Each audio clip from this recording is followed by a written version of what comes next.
tenemos un paciente que primero le voy a hacer una revisión, como he hecho en todas las otras clases, un recuerdo de la fisiología, de cómo se forman procedimientos iniciales, el mecanismo por el cual se produce la ictericia y después la historia clínica del paciente que, como ustedes recuerdan, la formación de la bilirrubina es a partir de la destrucción de los glóbulos rojo. Después de 120 días por hemocateresis, por acción del RES. ¿Qué cosa se va a liberar? Se va a liberar hemoglobina, sus componentes que son la globina y el hierro, y el núcleo hema, o hema.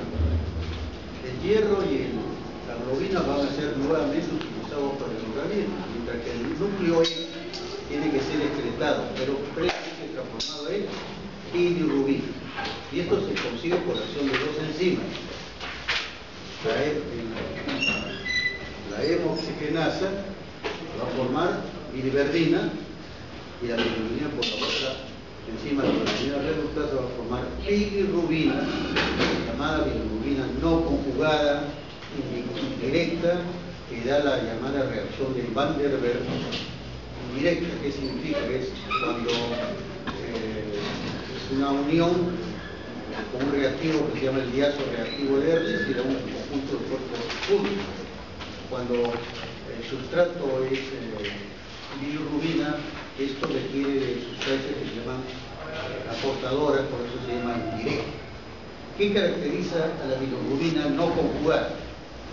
Número uno, que tiene poca afinidad por el tejido elástico, que tiene mucha afinidad por los lípidos de los núcleos basales del cerebro. Tercero, que está unida al albúmina y por lo tanto no filtra por el riñón. Y que cuando se forma en grandes cantidades puede formar cálculos de bilirrubina pigmentada. Eso recuerden bien eso. Y su excreción es un promedio de 0.5 a 1 miligramo. ¿Qué va a pasar después? Como es una sustancia en sí muy tóxica, entonces tiene que el organismo pone en juego un mecanismo muy importante. Se va a unir a unas proteínas llamadas portadoras. Dentro de ellas tenemos la proteína Y o ligandina. Esto de la membrana sinusoidal va a pasar al interior del hepatocito. En el interior del hepatocito, por acción de una enzima, la glucoronil transferasa, en el retículo endotelial liso, se une con el ácido glucurónico para formar monoglucurónido de bilirrubina o pigmento 1 y diglucurónido de bilirrubina pigmento 2. Normalmente no se encuentra en la sangre, no se da la reacción de Van der Waals directa. El tercer paso, o sea, estamos hablando primero de formación, después captado por estas proteínas, conjugada en el retículo endoplasmático liso y después es excretada por el canalículo biliar. Ustedes saben que tiene microvenosidades que aumentan la superficie de contacto a través de lo que llamamos la membrana canalicular, de forma regida en un solo sentido, atraviesa toda la superficie del epitelio biliar. Seguimos, la siguiente. ¿Qué pasa después? Esta bilirrubina, formada sobre todo en bilirrubina, no puede ser captada por el intestino delgado, pasa al intestino grueso, donde por acción de beta-glucuronidasas va a formar un conjunto de cuerpos llamado urobilinógeno. Pequeñas cantidades de esto se reabsorben por la circulación hepática y se filtran por el riñón, se reabsorben y se eliminan en forma de urobilina. De manera, la siguiente, que los pasos en la formación de bilirrubina es, primero en el sinusoide, después es captado por estas proteínas, es conjugada en el retículo plasmático liso y por último es excretado por el canalículo biliar. ¿Qué sucede o cuáles serían los mecanismos por los cuales esta bilirrubina va a incrementarse? Tanto la bilirrubina no conjugada o indirecta o la bilirrubina conjugada o directa. La siguiente. Acá tienen ustedes una clasificación. Ustedes seguramente en sus libros van a encontrar varias clasificaciones. He tomado esto que creo que es bastante objetiva y que les va a servir mucho cuando estén ante un paciente que tiene ictericia. Puede ser primero por formación excesiva de bilirrubina, como consecuencia de la gran destrucción de los eritrocitos circulantes. O puede ser procedente de la médula ósea y de sus precursores, así como la hemoproteína B. La siguiente.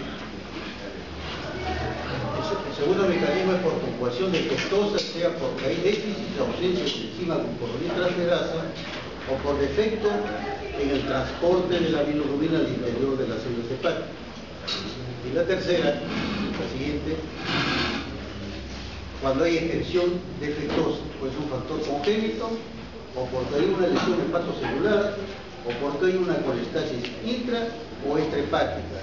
Y si es extrahepática puede ser de carácter benigno, como es un cálculo, o puede ser una naturaleza maligna, como son las neoplasias llamadas neoplasias periampulares.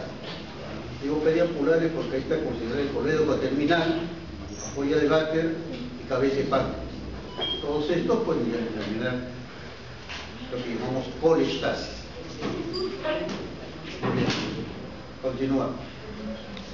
Veamos por qué se incrementa la bilirrubina no conjugada. Primero, cuando hay una destrucción masiva de glóbulos rojos o excesiva. ¿Qué va a pasar? Verá formación de bilirrubina no conjugada. El hígado, trabajando en su máxima capacidad, no puede conjugar este exceso ni excretarlo, como tanto incrementa su concentración en la sangre. Quiere decir que vamos a encontrar que la bilirrubina no conjugada está incrementada. Como está unida a la albúmina, entonces no filtra por el las orinas serán normales o vaporúricas.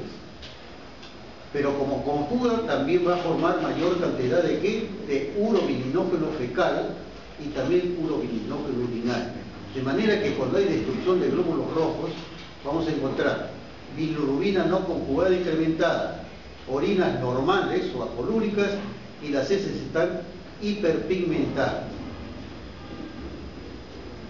Dos ejemplos. En las enfermedades infecciosas, sobre todo los hemoparásitos, paludismo, la bartonela son dos ejemplos de esto, o sepsis a gran negativa. Pero también hay otras causas, esas son las que llevamos nosotros secundarias, como puede ser también la picadura de un veneno de serpiente, quemaduras extensas o medicamentos como el plomo que puede producir, y también congénitas, las ictericias congénitas familiares, la anemia falciforme, el mediterráneo, la hemoglobina, etc. Todos estos agentes etiológicos van a producir incremento de bilirrubina no conjugada por destrucción masiva de glóbulos. Pero también recuerden que si bien el 80% de la formación de bilirrubina es por la destrucción de glóbulos rojos, también hay un 20% que proviene de la médula ósea, ¿no? O de hemoproteínas del hígado, es otro 20%. Muy bien, la siguiente. La otra causa por la cual se produce incremento de bilirrubina no conjugada es por el déficit de la enzima glucoroniltransferasa. Quiere decir que hay la formación de la destrucción globulosa normal. Si hay déficit de enzima glucoroniltransferasa, ¿qué va a pasar? No puede conjugar. Y como consecuencia de esto, va a incrementar su concentración en la sangre, ¿cierto? Las orinas serán normales. Y como hay déficit de conjugación, la formación de urobilinógeno fecal y urinario va a estar disminuida. Ejemplos de este déficit de enzima glucoroniltransferasa. Comenzamos por la ictericia fisiológica del recién nacido. Durante no ha madurado esta enzima y entonces está ictérico. Posteriormente ya madura y desaparece la ictericia. En los niños prematuros puede producir una ictericia que puede llevar inclusive a una impregnación en los líquidos del cerebro y produce una entidad que se llama el pernictus.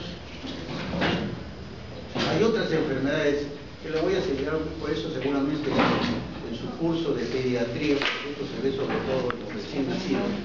Hay uno que se llama la ictericia no hemolítica familiar congénito, enfermedad de Klinger-Naja, por déficit congénito, o sea, ausencia total de la enzima. Y estos pacientes no duran más que dos meses por su acción tóxica y mueren. Pero hay otras en las cuales hay mejor respuesta y pueden sobrevivir mucho tiempo, es el Klinger-Naja 2. ¿Y cómo lo diferencio?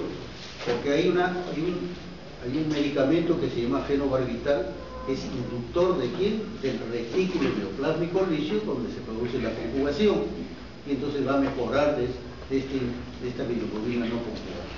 Todos son hereditarios o de carácter recesivo transbobinal.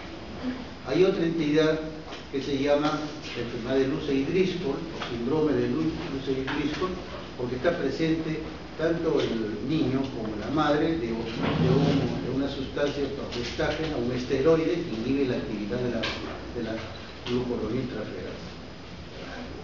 El llamado síndrome de Gilbert, que se ve en gente joven y que es precipitada realmente después de una infección o del alcoholismo, etcétera, etcétera.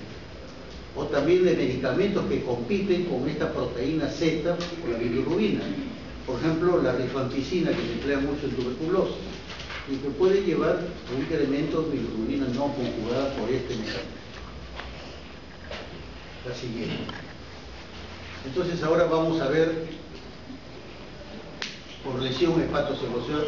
Esos son los dos grandes factores que llevan incremento de bilirrubina no conjugada. Repito, por destrucción masiva o por disminución o ausencia de la enzima glucoroniltransferasa. Cuando hay lesión hepatocelular, que es una enfermedad difusa, la destrucción del glóbulo rojo normal, la enzima glucoroniltransferasa está normal, se llega a conjugar, pero es una conjugación defectuosa. Quiere decir que el ciclo coronilo de bilirrubina, o sea, el pigmento 2, está disminuido. Pero el problema fundamental es que no puede excretarlo. Y al no poder excretarlo, entonces aumenta su concentración en la sangre. Y como es bilirrubina directa, va a haber, acércale a la orina, entonces va a haber poluria. Como hay déficits en la excreción, la formación tanto de urobilinóculo fecal está disminuido y el urobilinóculo urinario está un poquito incrementado. O sea, cuando hay lesión hepatocelular habrá incremento de bilirrubina conjugada, poluria y las heces pueden ser disminuidas en color, o sea, hipocólica. Ejemplo, las hepatitis, tanto agudas como crónicas, las cirrosis, enfermedades difusas, ejemplo de lesión hepatocelular. El mecanismo no es muy bien conocido, pero se piensa que una vez que llega al hepatocito, se conjuga y se invierte la polaridad, o sea, no se excreta por el conductivo ni la canavícula biliar. Eso es lo que hasta ahora se piensa como fisiopatología del incremento de la bilirrubina no conjugada y las lesiones hepatocelulares. La siguiente. La otra causa es cuando hay colestasis. Por ejemplo, la colestasis extrahepática, porque es un cálculo. Entonces, ¿qué va a suceder? Acción en la enzima, se conjuga, pero acá se produce un aumento de la presión del canalículo biliar. Y entonces la bilirrubina no conjugada no puede excretarse por el canalículo, entonces aumenta su concentración en la sangre y va a producirse, además de eso, poluria. Y como no pasa una buena cantidad de urobilinóculo fecal, está disminuido, entonces habrá hipocolia. Quiere decir que cuando la colestasis es parcial, como es un cálculo, vamos a encontrar aumento de bilirrubina conjugada, poluria e hipocolia. La siguiente. Y cuando la obstrucción es total, una neoplasia, entonces por supuesto que la concentración va a ser mucho mayor, la proluria mucho más intensa y las heces serán alcohólicas, porque no hay puro bilirrubino fecal. La otra causa, la siguiente, es la llamada colestasis intrahepática. Acá tiene, por ejemplo, un canalículo biliar normal, se produce su llenado, se produce la distensión, posteriormente se produce la contracción. Produce la contracción y como consecuencia aumenta el tono y el flujo biliar es normal. Cuando hay un agente patológico, acá tienen una normal, ¿qué va a suceder? El llenado es insuficiente, se produce como consecuencia pérdida del tono. Al perderse el tono, la contracción también va a estar alterada y como consecuencia de esto va a haber una estasis. Es lo que se llama el ilirio paralítico biliar. Entonces, quiere decir que va a ser muy parecido a la colestasis intrahepática o extrahepática, por diferencia que no hay un factor mecánico en ese caso. La siguiente. Estos son los conceptos de colestasis. Morfológicamente, el acúmulo de bilis en los hepatocitos y conductos biliares. Clínicamente, la retención en la sangre de todas las sustancias que normalmente se excretan, con la presencia de ictericia, con la presencia de coluria y la presencia de apolia. Y porque funcionalmente el flujo biliar canalicular está disminuido. La siguiente. Pero por lo menos tenemos que saber a qué nivel de la vía biliar intrahepática está el problema. Este es un esquema del sistema biliar. Tenemos el hepatocito, tenemos el canalículo, que son canalículos que no tienen pared propia. Estos desembocan en los conductos biliares que forman parte de la tríada portal. Estos a su vez van a formar los conductos internobiliares, de que a un vez se van a formar los conductos biliares septales, y así va descendiendo hasta formar el conducto hepático principal derecho e izquierdo, y posteriormente la vía biliar extrahepática, que está constituida por el colédoco, fundamentalmente, y la cual también interviene el hepático común. Entonces hay una serie de patologías que pueden lesionar uno de estos partes del sistema biliar. Por ejemplo, la siguiente. El problema puede ser porque hay una lesión en el hepatocito. Por ejemplo, en la hepatitis viral aguda o alcohólica hay colestasis. O el problema puede ser el canalículo biliar, la administración de una serie de medicamentos, por ejemplo, anabólicos, andrógenos, progestágenos, van a producir una lesión directa en el canalículo biliar. Y como consecuencia de eso, todo el cuadro que ustedes conocen clínico. También se habla que en el tercer trimestre del embarazo, embarazos sucesivos, mujeres gestantes pueden llevar también a compromisos del canalículo biliar. Luego el problema puede ser en los conductillos biliares. El ejemplo, eso se llama ya no acción tóxica directa, sino por hipersensibilidad. Quiere decir idiosincrasia. Acá todos podemos tener un medicamento X y solamente uno o dos hacen ictericia. Y eso lo vemos, por ejemplo, en el uso de los antituberculosidades. Rifampicina, isoniazida, piracinamida. Pueden producir y otros medicamentos, otros antibióticos, sedantes, es decir, la lista es muy larga, pero es por hipersensibilidad. El problema puede ser posteriormente en los conductos interloculiares y septales. El ejemplo de esto tenemos en la llamada cirrosis biliar primaria, entidad que es casi patognomónico en la mujer, que se acompaña de gran prurito, ictericia intensa, apolia y la presencia, la precipitación de líquidos en las zonas de roce, o sea, en los codos, en las rodillas, en los talones, en los glúteos o en los párpados. Eso se llama xantomas, y cuando dicen los párpados se llama xantelasmas. Todo eso vemos en esta patología. y la otra es la llamada colangitis esclerosal. En aquellos pacientes que tienen infecciones a repetición de la patología biliar se producen estrecheces y dilataciones que llevan a ictericia. Y por último tenemos, cuando hay el hepático principal, puede haber ictericia, es un tumor llamado colangiocarcinoma o tumor de Klatskin con K.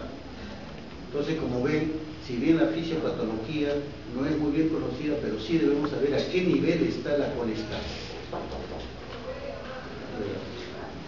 Muy bien. Hay otra imagen, creo, de una causa poco frecuente, en la cual por incremento de la bilirrubina conjugada, ¿no? Hay un defecto congénito el canalículo biliar, es el llamado síndrome de Dubin-Johnson y otro se llama Rotor, y que es precipitado también cuando el paciente hace ayuno o ejercicios muy intensos, o infección, o ingesta de alcohol. Entonces en ello se va a producir igualito aumento de bilirrubina conjugada, va a haber coluria, va a haber concordia. El diagnóstico definitivo de eso se hace mediante la biopsia hepática. O con la paroscopía, usted va a ver que es un hígado de color negro por exceso de melanina. Pero los otros son los más importantes. En resumen, cuando hay bilirrubina no conjugada, o es porque hay hemólisis masiva o por déficit de enzima lipoproteína. Y si esa predomina bilirrubina conjugada es porque o hay lesión hepatocelular, o porque hay una colestasis extrahepática, o hay una colestasis intrahepática. Eso es lo que tienen que recordar. Que mientras que cuando hay incremento de bilirrubina no conjugada, hay bilirrubina indirecta incrementada, las orinas son normales y las heces, de acuerdo al grado de hemólisis, puede ser hiperpigmentada. Y cuando se trata de predominio de bilirrubina conjugada, van a encontrar incremento, como se ve, de bilirrubina directa, van a encontrar coluria, hipocolia y oacolia, y otros síntomas asociados. ¿Correcto? Que quede bien claro, porque esto es importante cuando ustedes están dilucidando. Y la forma más fácil, ¿cuál sería? A ver, si yo veo un paciente ictérico, ¿qué pregunta le haría para poder diferenciar que si esta es indirecta o indirecta? La orina. Si me dice que es normal, tengo que decir que es indirecta. Cuando me dice que hay coluria, ya usted sabe, para poder demostrar que es coluria, ¿qué es lo que debemos hacer? Tomamos un frasco transparente, hacemos miccionar y agitamos la orina, vemos la espuma. Si la espuma de color amarillo me está indicando que es coluria. Si es blanco, puede ser, en este caso sería que pensar que es afermeo de dolores con un problema nivel de la bilirrubina no conjugada. Bien. Entonces vamos ahora a enfocarnos sobre el síndrome propiamente tal. Ustedes cuando ven un paciente que tiene los ojos amarillos, siempre decimos que pero puede ser la llamada falsa ictericia. No sé si han tenido la oportunidad de ver en diferentes sedes pacientes muy pálidos. Tienen tal palidez que parece que no es ictericia. Pero ¿cómo voy a demostrar que no está? ¿Por las?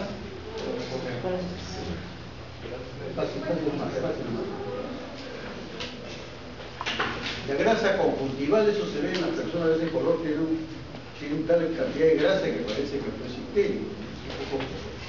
Ingesta de caroteno sí se ve con mucha frecuencia.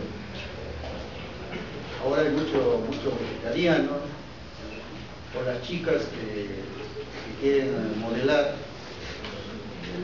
entonces están con papaya, o tomate y zanahoria, mismo conejo uno. Cuando caminan, parecen unos muñequitos. Por último, no se sabe dónde está el pecho y la espalda. Parece una anchoveta. Como dicen, el gusto 100 colores. Pero ¿qué sucede? Se pigmenta la piel, pero no las escleras. Es una falsa creencia. La ingesta de fármacos, antes se utilizaba mucho en el paludismo y en la artritis reumatoidea febril, ya casi no. La fluorescina se emplea para hacer estudios fundamentalmente de la mácula. Entonces, si el paciente por razones X al día siguiente va a su consultorio, usted piensa que es ictericia. Entonces, siempre es bueno preguntar si además su orina, cuando le pusieron una inyección, se puso amarillo de orina. Es una sustancia iodada que va a excretar, una falsa creencia. Y la orina concentrada, porque hay medicamentos que se eliminan por la orina, por ejemplo el complejo B, pero como ustedes verán, la única forma, o los antisépticos urinarios, la fenazofilidina, por ejemplo, que muchos se emplean. Entonces ustedes lo primero que hacen es, aquí está la orina, y bueno, pues ahí, si no es amarilla, es una falsa coluria. Muy bien. Y ya viene la historia clínica, pero una vez que ya ustedes confirman que es ictérico, primero, afiliación, la edad. Infancia y adolescencia es frecuente. La que hemos dicho anteriormente, las ictericias congénitas. La hepatitis viral aguda. Ahora, como ya hay lo que le llaman la estimulación precoz, los padres ya dejan a sus niños a los 2 años y ya están. Como juegan ahí, tranquilamente pueden adquirir hepatitis virus A, o sea, transmisión oral fecal. La siguiente. En adultos es frecuente la hepatitis viral aguda y crónica, fundamentalmente B y C. La cirrosis hepática, cuya etiología fundamental es el virus B y C, y el alcoholismo. También en adultos es frecuente la pancreatitis aguda y crónica, que va a producir ictericia. La patología biliar, muy frecuente. La cirrosis biliar primaria y las neoplasias malignas, el hepatocarcinoma, o sea, el tumor primario del hígado, las lesiones periangulares y la neoplasia de vesícula biliar, como acabamos de ver en el seminario que hemos tenido. Entonces, eso se ve ictericia en los adultos. Cualquiera de estas patologías puede dar ictericia. La siguiente.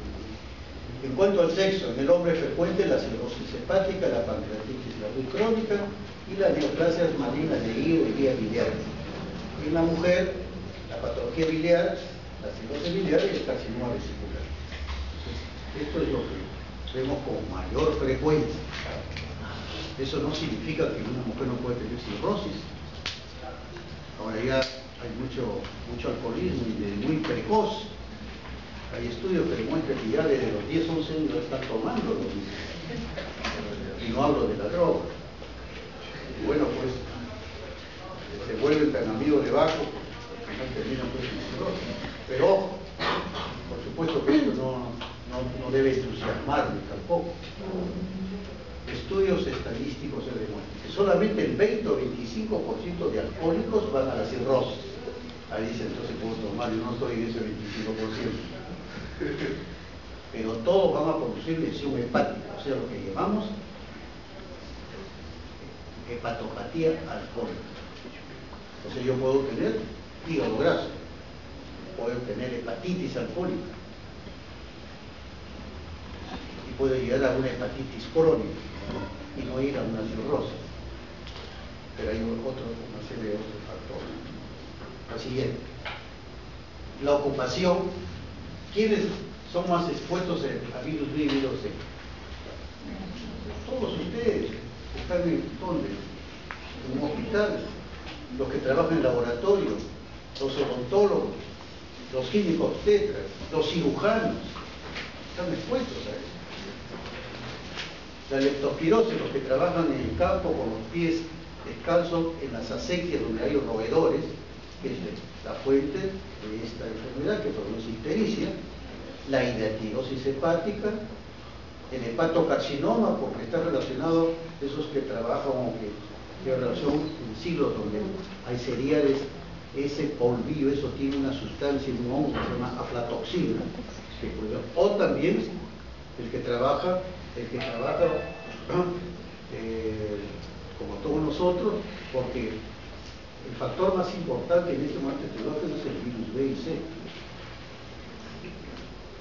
La procedencia, ya usted sabe, fundamentalmente la zona epidémica porque tenemos de hepatitis B, ¿no? Huanta, Abancay, Dios, la Selva Baja, todos esos, ¿no? La etilosis realmente viene de la Sierra Central, ¿no? La siguiente. Y viene ahora lo más importante en el interrogatorio, que es cuando un paciente esté enfermo. ¿Qué debemos preguntar? ¿Cómo se inició? La duración, la intensidad, el tiempo y la evolución. Porque interrogando puedo diferenciar si esta ictericia es a predominio directo hemolítica o es hepatocelular o es una colestasis intra o hepática. La hemolítica generalmente son crisis, o sea, inicio brusco. La hepatocelular, como eso es de inicio insidioso. El paciente comienza con un cuadro general, hasta de un resfriado, de dispepsias, malestar, gran astenia, anorexia, y después de 8, 10 o 15 días, nota al día siguiente que está con los ojos amarillos. O sea, es de inicio insidioso. En las colestasis bruscas, por ejemplo, un cálculo, el paciente normal comió un alimento graso, tiene un dolor cólico, de inicio brusco, después de 4 o 6 horas. En cambio, las obstructivas tipo neoplásico es insidioso. Por ejemplo, ese caso seguramente que he presentado del cáncer de cabeza de páncreas es progresivo, ¿cierto? No es brusco. Incluso tiene hasta etapas de cambio. Por ejemplo, si se trata de una ictericia o de una neoplasia de la ampolla de Vater, en algún momento eso se puede necrosar, entonces es viable y entonces la ictericia va a disminuir. Entonces, y cambia el color de las heces, porque cuando está obstruido, ¿cómo serán las heces? En este caso, como sangran, al mezclarse la sangre con la bilis da un color plateado. Eso es lo que caracteriza la neoplasia de ampolla de Vater. En cuanto a la duración, como ven, la crisis es breve, en el hepatocelular no dura más de 4 semanas, pero es más prolongada en las formas neoplásicas. La intensidad, como tiene poca afinidad por el tejido elástico, es leve en las ictericias hemolíticas y moderada, pero muy severo en la colestasis, sobre todo extrahepática. El tinte, que esto es más que todo para que tengan una idea, pero no siempre lo vemos en la práctica. ¿Qué es lo que vemos en la práctica? Esto, la colestasis, verdínico. Esto de rubínico, más o menos. Flavínico es como la sábana, muy pocas veces lo vemos. La evolución es intermitente, es continua, el de cálculo es intermitente y el de neoplasia es continua. Entonces, como ven, hacer estas preguntas sobre ictericia es muy importante. La siguiente. Y los síntomas asociados o secundarios al síntoma principal que es la ictericia. Coluria. En hemolítica, no. En hepatocelular, sí, y obstructiva, sí. Incluso la intensidad puede ser mucho mayor cuando es obstructiva y prolongada. Las heces. En la hemolítica, más bien hemos visto que está, puede ser hiperpigmentaria. En la hepatocelular, en algunos casos, muy discreto, pero en las colestasis, tanto intra como extrahepáticas, siempre. El prurito es patrimonio prácticamente de la colestasis intra y sobre todo la extrahepática. El dolor se presenta en la crisis hemolítica, hay dolor abdominal, que se irradia a los miembros inferiores. En la hepatocelular hay dolor en el hipocondrio derecho. Cuando se trata de obstructivo, un cálculo, cefalito, ¿no? Y las neoplasias también producen dolor muy intenso, sobre todo la neoplasia de cabeza de páncreas. Inclusive el paciente toma una posición que se llama la posición del mahometano, flexiona para disminuir, que relaja el plexo solar y entonces lo ve. Y la fiebre, cuando hay fiebre tiene que pensar que este paciente tiene una hepatitis viral o una hepatitis que le llamamos granulomatosa. Cuando digo hepatitis granulomatosa, porque es de tipo bacteriano. La fiebre tifoidea, la brucelosis, la tuberculosis puede producir fiebre. Las virales no es frecuente, puede haber pero discreto. En cambio, cuando hay obstructiva, va a haber fiebre. ¿Por qué razón? Si no está obstruida, la vía principal, esa bilis que también tiene bacterias de forma regular va a lesionar al canalículo biliar y se va a producir un proceso infeccioso que se llama colalgitis. Y si ese proceso continúa, ya va a lesionar el hígado, va a formar microabscesos y puede llegar hasta un absceso hepático piógeno. Las neoplasias también lo producen por la destrucción masiva que tiene o la complicación, como he dicho, de cólera. La coledocolitis también va a producir fiebre.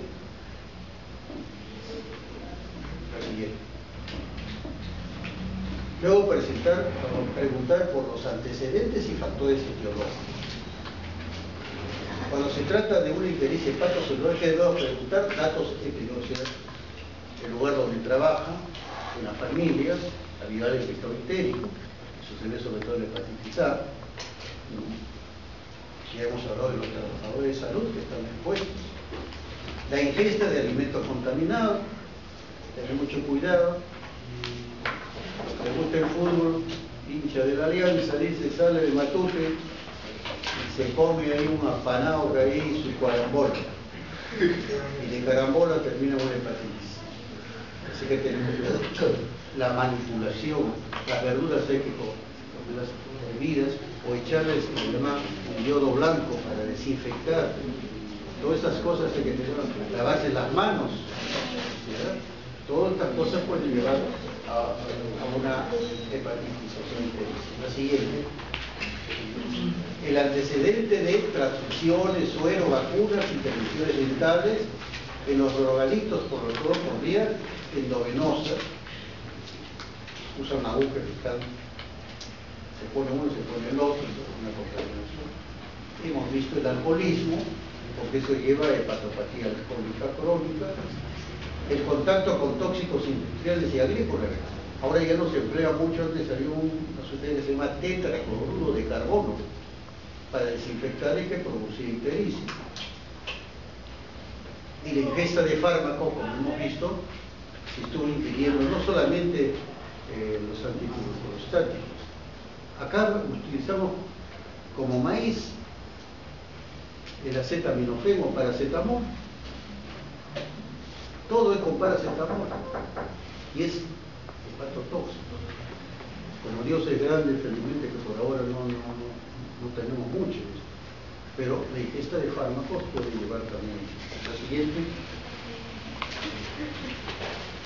Eso es en cuanto a ictericias hepatocelulares. Cuando es obstructiva, antecedentes, porque hay factores genéticos que todo humano familiar puede tener litiasis. La obesidad es una predisposición, como en el diabético es frecuente la patología biliar, y por supuesto cuando tengo hipercolesterolemia, sobre todo familiar, puede favorecer la formación de cálculos. El antecedente del paciente que ya sufre de lo que le llamamos dispepsia en las grasas, o el antecedente de crisis dolorosas, tengo que pensar que esta es una colestasis probablemente extrahepática por un cálculo. La siguiente.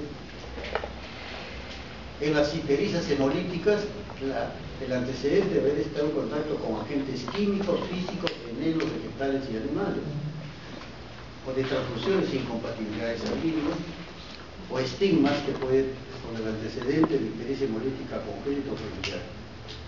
Todo esto, cuando uno interroga, puede ser la causa de ictericia hemolítica. O sea, cuando veo un paciente que tiene bilirrubina a predominio de la no conjugada, son esas dos posibilidades: por destrucción o la ingesta de estos medicamentos, o congénitos, o por déficit de la glucosa. La siguiente. Y también hay que hacer una intervención por aparato y sistema, porque no todo ictericia es propiamente del hígado de las vías biliares.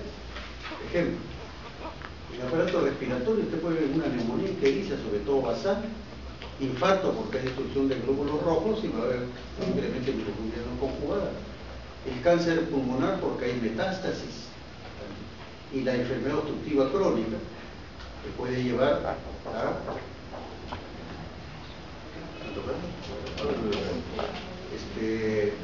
lo que llamamos al cor pulmonar crónico, insuficiencia del lado derecho, y puede producir. La siguiente. Ustedes han visto que en la cadeja derecha, en la válvula puede producir ictericia. La siguiente. Un aparato digestivo. Fíjense, todos los parásitos pueden llevar ictericia. La ameba histolítica poliaporta que puede localizar en el hígado, producir un absceso hepático mediano y producir ictericia. La fasciole hepática se localiza en la vía biliar y produce ictericia. El ascaris, el ovillo de ascaris no solamente está en el intestino grueso y puede obstruir, sino también puede llegar hasta el ideal colédoco, y un ovillo de ascaris puede producir obstrucción e ictericia. El paludismo, ya usted sabe, la fasciola, o perdón, la equinococosis también va a producir problemas a nivel de un quiste de tipo hepático. Las neoplasias secundarias de estómago, páncreas y vías biliares por vecindad. Esta enfermedad que se llama colitis ulcerativa, enfermedad inflamatoria crónica, puede llevar a la cirrosis y por ende llevar a ictericia. La siguiente, las enfermedades infecciosas. Siempre pensamos en los virus, los más frecuentes, y normalmente que el médico tiene que pensar con frecuencia, virus A, B, C. Pero hay otros virus. El virus de la fiebre amarilla, la mononucleosis infecciosa. Dos ejemplos. El citomegalovirus, todo puede producir. La espiroqueta. Antes se veía mucho, por ejemplo, la sífilis. Formaban granulomas, como sucede con las bacterias. Por ejemplo, la fiebre malta forman granulomas en el hígado y van a producir colestasis y van a producir ictericia. Las neoplasias del sistema linfático y hemato van a infiltrar al hígado o van a incrementar el tamaño de los ganglios del hilo hepático, como sucede por ejemplo en un linfoma, y por esa razón comprime la vía biliar y produce ictericia. La leucemia, los linfomas, como estamos viendo. La siguiente, enfermedades endocrinas y metabólicas, y hemos visto que el hipertiroidismo puede producir ictericia, la diabetes mellitus es frecuente por hígado graso, puede producir litiasis. Enfermedad de Wilson, una degeneración hepatolenticular raro, la hemocromatosis y la meiosis. Todos estos pueden comprometer el hígado y producir por ese mecanismo en forma difusa. Bien, la siguiente. Y en cuanto a la exploración física, este esquema permite hacer un resumen de todos los estigmas de insuficiencia hepática,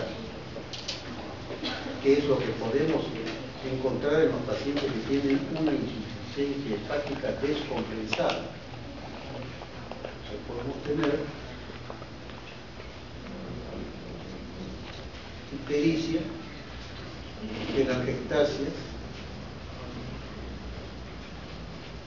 Creo que esta es, no lo veo bien. No sé si están, no veo bien. Palmas hepáticas, dedos en palillo de tambor, hepatomegalia, plenomegalia, edemas, ascitis, hipertrofia testicular, circulación colateral, coluria, bueno, puede haber fiebre. Entonces, todo eso podemos encontrar en los pacientes en exploración física. La siguiente. El hígado, que ya le hemos en la primera clase, o sea, estudiar las características del hígado, porque eso es importante, de un paciente ictérico. Porque casi la mayoría de las enfermedades de hepato se lo acusa con ictericia, desde las enfermedades virales difusas, inflamatorias, infecciosas y tumorales. La cirrosis tiene sus características, el tumor primario secundario tiene sus características, el tamaño, por ejemplo, el hígado graso está aumentado de tamaño, el borde es rojo, la consistencia normal. En cambio, si usted tiene un paciente cirrótico, ya la consistencia está aumentada. Cuando se trata de una neoplasia dura, pétrea, la superficie en una hígado graso es uniforme. En cambio, cuando es una cirrosis, si es poshepatítica es macronodular, y si es alcohólica, micronodular, y si es neoplasia primaria es único, cuando es metastásico son varios nódulos. El borde finalmente en lo que se refiere a cirrosis es cortante, disminuye el tamaño. Sensibilidad de una hepatitis aguda es, o un hígado congestivo es doloroso, en una neoplasia primaria es doloroso. Y en algunos casos puede haber soplos venosos y frotes, sobre todo cuando hay neoplasia, o soplos venosos por permeabilidad de la vena umbilical. Entonces, todo eso se evalúa cuando un paciente es isquémico en cuanto al hígado. Lo siguiente. La vesícula biliar, poco frecuente, pero tiene que tener en cuenta. Si yo palpo una vesícula distendida, tensa, superficie resistente, y está ictérico, es porque probablemente tiene una neoplasia de cabeza de páncreas o puede llevar, es llamado el signo de turbocierta abierta. Pero si lo encuentro pequeña, dura e irregular, tengo que pensar que es una neoplasia de vesícula. La siguiente. Acá tienen el ejemplo. Es una vesícula normal y vean ustedes un carcinoma de vesícula. La siguiente. Acá tienen cómo está distendida la vesícula biliar, dilatada. Si está ictérico, signo de turbocierta abierta. Porque también, no se olviden, que yo puedo tener una vesícula dilatada y no estar ictérico, porque el problema es a nivel del cístico. Entonces, y como el mayor porcentaje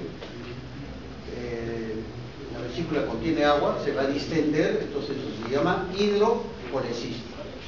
La siguiente. Por supuesto, explorar el vaso, que está incrementada en todas estas patologías. O sea, tanto hemolíticas, en las hepatocelulares, en la colestasis.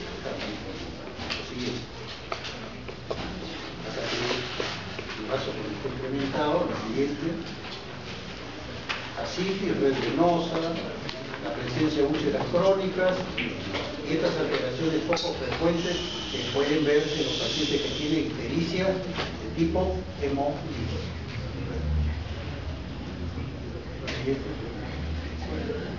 Acá tiene la ascitis, gran ascitis, con la cicatriz umbilical que está descendida y obstruida. La siguiente. Muy bien.